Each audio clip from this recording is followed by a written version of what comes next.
দুনিয়ার জমিনে যত টাকা ব্যয় করেছো, যত সম্পদ ব্যয় করেছো, কোন পথে ব্যয় করেছো? হালাল পথে ব্যয় করেছো নাকি হারাম পথে ব্যয় করেছো?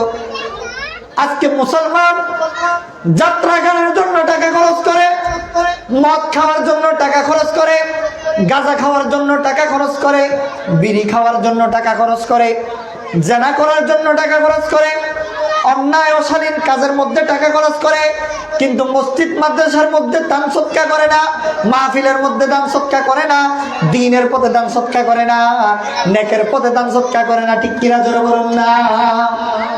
4 নাম্বার, আল্লাহ রাব্বুল আলামিন প্রশ্ন করবেন, ওহে আমার বান্দা, দুনিয়াতে কোন পথে ব্যয় করেছো? 5 নাম্বার, রব্বুল আলামিন প্রশ্ন করবেন, ও হে আমার বান্দা, দুনিয়ার জমিনে আল্লাহ রাসূলের হুকুম যেই পরিমাণ জেনেছো তার মধ্যে থেকে কি পরিমাণ আমল করেছো?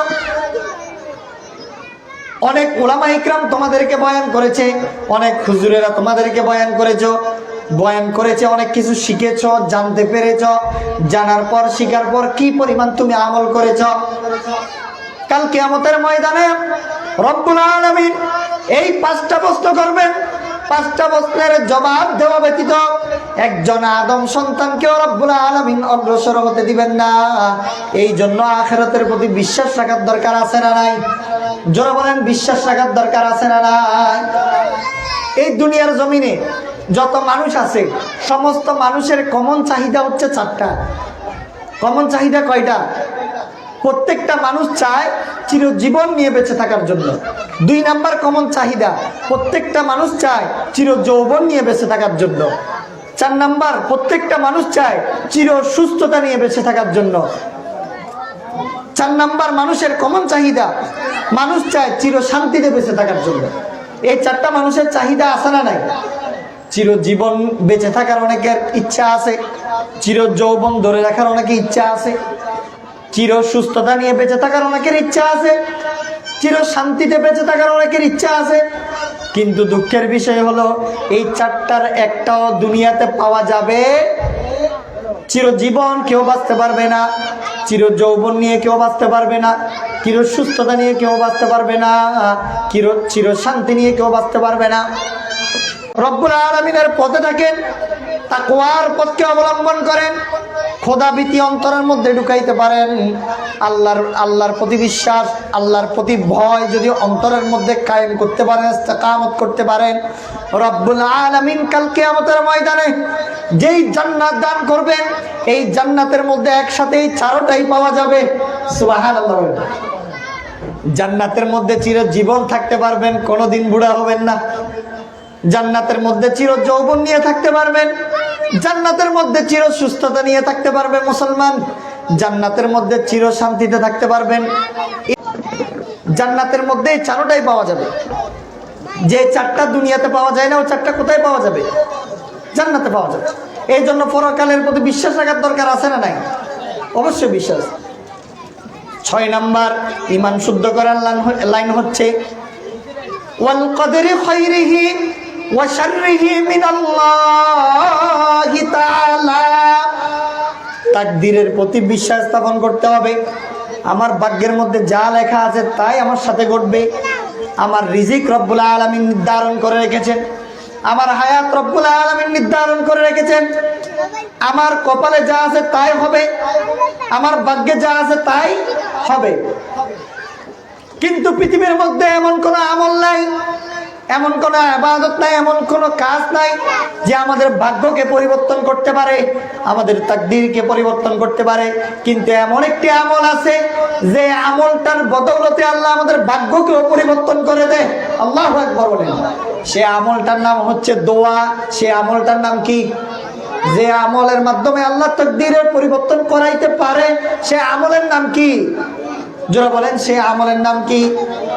আল্লাহর বান্দারা যখন, আল্লাহর বান্দিরা যখন আল্লাহর কাছে দোয়া করে, থাকলে বাড়াইতে পারেন, রিজিকের যদি কমতি থাকে তাহলে বাড়াইতে পারেন। দোয়ার মাধ্যমে রব্বুল আলামিন আপনার আমার তাকদীরকে পর্যন্ত পরিবর্তন করে দিতে পারেন। সুবহানাল্লাহ। মা ইউসান্নাহু আহলে জমি আপনি খতা সে, মা ইউসান্নাহু আহলে জমি আপনি খতা সে, तकदीर बदल जाते हैं मुज़्तर की दुआ से, तकदीर बदल जाते हैं मुज़्तर की दुआ से। आई खासा ये खासान रसूल वक़्त दुआ है, उम्मत पे तेरी आके अजब वक़्त पड़ा है। দোয়ার মাধ্যমে আল্লাহ তাকদীরকেও কি করে দিতে পারেন, পরিবর্তন করে দিতে পারেন দোয়ার মাধ্যমে।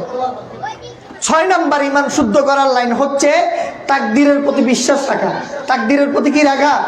বিশ্বাস রাখা। 7 নাম্বার ঈমান শুদ্ধ করার লাইন হচ্ছে ওয়াল বাসি বাদাল মাউত, মৌতের পরে পুনরায় জীবিত হতে হবে, আল্লাহর সামনে দাঁড়াইতে হবে। এই বিশ্বাস আমাদের রাখতে হবে কি হবে না? জোরে বলেন, রাখতে হবে কি হবে না? যার ভিতরে মৌতের ভয় আছে সে কোনোদিন মানুষকে ঠকাবে না, সে কোনোদিন মানুষকে কি করবে না? ঠকাবে না। আল্লাহ পাক রব্বুল আলামিন যে 7 লাইনে ঈমান শুদ্ধ করতে হয়, এই 7 লাইনের প্রতি ঈমান আমাদের সকলকে শুদ্ধ করে এই 7 লাইনের প্রতি বিশ্বাস স্থাপন করার তৌফিক দান করুক সকলে বলুন আমিন। আমল শুদ্ধ করতে হয় 4 লাইনে। কয় লাইনে? 1 নাম্বার হচ্ছে ইবাদত, 2 নাম্বার হচ্ছে মুআমালাত, 3 নাম্বার হচ্ছে মুআশারাত, 4 নাম্বার হচ্ছে আখলাক। আমল 4 লাইনে শুদ্ধ করতে হয়। 1 নাম্বার হচ্ছে ইবাদত, 2 নাম্বার হচ্ছে মুআমালাত। মুআমালাত মানে লেনদেন। আজকে সমাজের মধ্যে অনেক মুসল্লিরা আছে, সমাজের মধ্যে অনেক মানুষ আছে, অনেক মুসলমান আছে যারা 5 ওয়াক্ত নামাজ পড়ে ঠিক কথা, কিন্তু তাদের লেনদেন ক্লিয়ার নাই। আছে না নাই? একজনের থেকে টাকা উধার নিছে, কিন্তু 10 মাস হয়ে যায়, 1 বছর হয়ে যায়, তার টাকা আর পরিশোধ করে না। ঠিক কিনা যারা বলুন না? এরকম মুসল্লি আমাদের সমাজে আছে না নাই? নামাজ পড়ে, প্রথম কাতারের মুসল্লি, জিকিরও ঠিক রাখছে, ইবাদত ঠিক রাখছে, কিন্তু 2 নাম্বার যে মুআমালাত লেনদেন পরিষ্কার নাই। দুনিয়ার জমিনে আল্লাহর বান্দাবান্দিরা যতই গুনাহ করুক না কেন, আল্লাহর সাথে সম্পর্কিত যত গুনাহ, আল্লাহর থেকে রহম লাগলে আল্লাহ তাআলা মাফ করে দিবেন, বা তওবার বরকতে কি করে দিবেন? মাফ করে দিবেন। কিন্তু আমি যদি কোন একজন মুসলমান বা কোন একজন মানুষের একটা টাকাও যদি মেরে খাই, ওই মানুষ যত গুনাহগার হোক না কেন, যার টাকা মেরে খাইছি, যার সম্পদ মেরে খাইছি, যার টাকা পয়সা মেরে খাইছি, যার জমিন মেরে খাইছি, সে যতক্ষণ পর্যন্ত আমাকে ক্ষমা করবে না, যতক্ষণ পর্যন্ত আমাকে মাফ করবে না, আল্লাহও আমাকে মাফ করবে না। আল্লাহও কি করবেন না? তাহলে 1 নাম্বার ইবাদতকে শুদ্ধ করতে হবে, ইবাদত করতে হবে। 2 নাম্বার মুআমালাত, লেনদেন কি রাখতে হবে? ক্লিয়ার রাখতে হবে, পরিষ্কার রাখতে হবে। আমার কাছে কেউ যদি কোনো প্রকার পাওনা দাওনা থাকে, অনেক মানুষ আছে এই যে ব্যবসায়িক ভাইয়েরা ব্যবসা করে কি করে না, ব্যবসায়িক অনেক ভাইয়েরা আছে, মুদি অনেক দোকানদাররা আছে, যে দোকান থেকে অনেক কাস্টমাররা বাকি নেয় কি নেয় না, কিন্তু দেখা যায় পরবর্তীতে টাকা দেওয়ার আর নামগন্ধ থাকে না, টাকা খুঁজতে মারে 15 ধরে গালাগালি করে। আছে না নাই? এরকম খাসলত আমাদের সমাজের মানুষের কাছে আছে না নাই? আছে। 2 নাম্বার লেনদেন পরিষ্কার রাখতে হবে ইবাদতের পাশাপাশি। 3 নাম্বার মুআশারাত, সামাজিকতা, বিয়ে শাদী, সামাজিকতাও ঠিক রাখতে হবে। আজকে আমি এমন মুসলমান, আমার জবানের দ্বারা আমার সমাজ কষ্ট পায়, আমার জবানের দ্বারা আমার প্রতিবেশী কষ্ট পায়, নিজের প্রতিবেশীকে কষ্ট দেয়, নিজের এলাকার মানুষকে কষ্ট দেয়, এমন জাহেল, এমন দুর্নীতিবাজ সমাজের মধ্যে আছে না নাই? জোরে বলেন, আছে না নাই? মনে রাখবেন মুসলমান, আজকে যে প্রতিবেশীকে আপনি কষ্ট দিচ্ছেন, যে এলাকার মানুষকে আপনি কষ্ট দিচ্ছেন, যদিও বা একই এলাকার মধ্যে থাকেন, আজকে যদি আপনি মারা যান, সবার আগে প্রতিবেশী আপনার লাশকে কাঁধে নিবে। ঠিক কিনা জোরে বলুন না? এই জন্য ক্ষমতার জন্য, রাজনীতির জন্য, নিজের পদমর্যাদার জন্য, বা নিজের টাকা পয়সা বেশি হয়েছে অহংকারের মায়ায় পড়ে নিজের হিংসাত্মক মনোভাব নিয়ে নিজের সমাজের মানুষকে আক্রমণ করা যাবে, নিজের প্রতিবেশীকে আক্রমণ করা যাবে। আমি নামাজ পড়লাম, এদিকে আমার প্রতিবেশী আমার দ্বারা কষ্ট পায়, তাহলে আপনি পরিপূর্ণ নামাজি হইতে পারেন নাই। আমি ইবাদত করি, এদিকে আমি আমার ঘরওয়ালাদেরকে কষ্ট দিই, প্রতিবেশীকে কষ্ট দিই, সমাজের মানুষকে কষ্ট দিই। আমার মতো জাহেল, আমার মতো আল্লাহর দরবারে নিকৃষ্ট মানুষ আর কেউ হই নাই। ঠিক কিনা জোরে বলুন না? ইবাদত ঠিক রাখতে হবে, লেনদেন ঠিক রাখতে হবে। 3 নাম্বার সামাজিকতাও কি রাখতে হবে? ঠিক রাখতে হবে, সমাজের কোনো মানুষ যেন আমার হাত দ্বারা আমার জবান দ্বারা কষ্ট না পায় সেদিকে লক্ষ্য রাখতে হবে। ইনশাআল্লাহ বলেন, আরো জোরে বলেন ইনশাআল্লাহ। 4 নম্বর হচ্ছে আখলাক, নিজের চরিত্রকে ঠিক রাখতে হবে।